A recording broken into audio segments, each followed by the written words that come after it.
On you guys, Chris Bumstead here. Gonna be showing you guys 3 of my favorite poses, giving some quick tips and tricks on how I like to hit them. I'm a few weeks out the Olympia right now, so it's just some practice of me getting ready for stage. So yeah, let's get to it. Reminiscing about the good old days and all that. You know, tracking my roots, where I came from and where I'm going. Alright, so first pose is gonna be the front double bicep. This is one of my favorite poses because my strongest point is getting hit from the front straight on. That's where I look the best. And a little tip and trick on how you can hit this in a more classic way.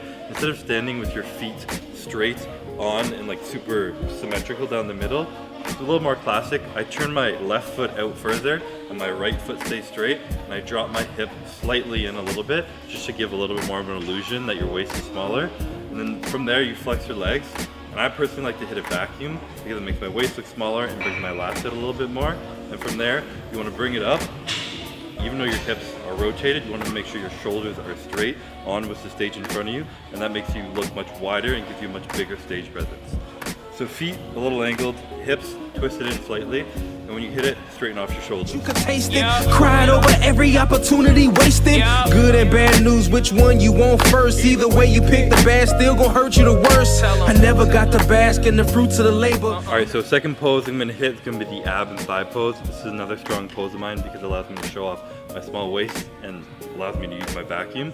So I personally like to transition within the pose from showing off my abs into showing off the vacuum. That's just my way of showing off a few of my strong points. And when you hit this from the bottom down again, when I hit my legs at the start, I like to have my left foot pointing out more, and I put my right foot a bit in front and I rotate it out so that you can show a bit of your adductor as well as your quad sweeping out, and it gives you an illusion that your leg is bigger than it is. And when you go up and you crunch down to hit your abs, you want to think about leaning back a little bit because that allows your lower abs to come out. Personally, I have smaller lower abs, so they don't come out until I lean back more. And from there, when I go into my vacuum, I take a step back and I put my legs beside each other to give that, again, that illusion that my legs are a lot wider. And my vacuum makes my waist look smaller, so it really gives that big shape from big legs to a small waist. And the last little trick that I like to do is behind my head, I rotate my fist into the back of my neck like this. And what that allows it to do is allows your biceps and your arms to pop a little bit more, so your arms up here look bigger instead of just disappearing if they're like that. Go way back, way back, way back. Here we go way back, way back, way back. It's time to go way back, way back, way back, way back. Pure pandemonium when I'm in the building.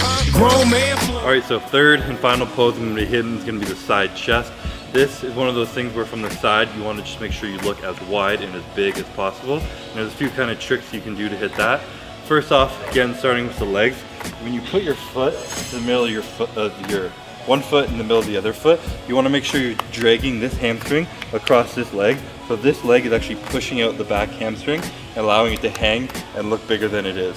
Second, you want to never forget to flex your glute because you don't want your glute to look loose while everything else is.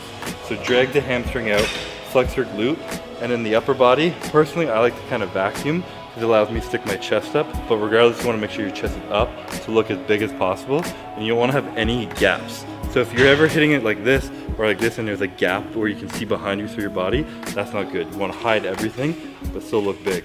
Also, as you're turning, with his back chest, you see this is fully flexed. I'm taking this shoulder and I'm shoving into this pec just to bring out all the striations in this chest. From there, second pec, you want to lift it up as high as possible, drag that shoulder back, and again, rotate your body as much as possible so you look wide as possible on the top, small waist again, and then the big hamstring at the bottom. So all together, drag the hamstring, bring the chest up, flex that back pec, and rotate the body. Way back, way back, way back. You see, in retrospect, I would've did it the same. In hindsight, I'm the only one to blame.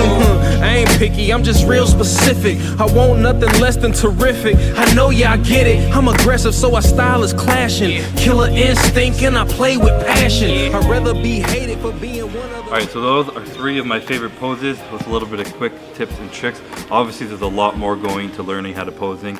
The most important thing is doing it is learning what works best for your body, because everybody looks looks different, hitting poses in different ways. So really all it takes is a lot of practice in front of a mirror, by yourself, with other people who know posing better, kind of fixing and fine tuning everything, making sure you're hitting your pose that makes you look the best, you look the biggest, and shows off your strong points and hides all your weak points. Hopefully you guys like this video. Be sure to subscribe to Jack Factory for more.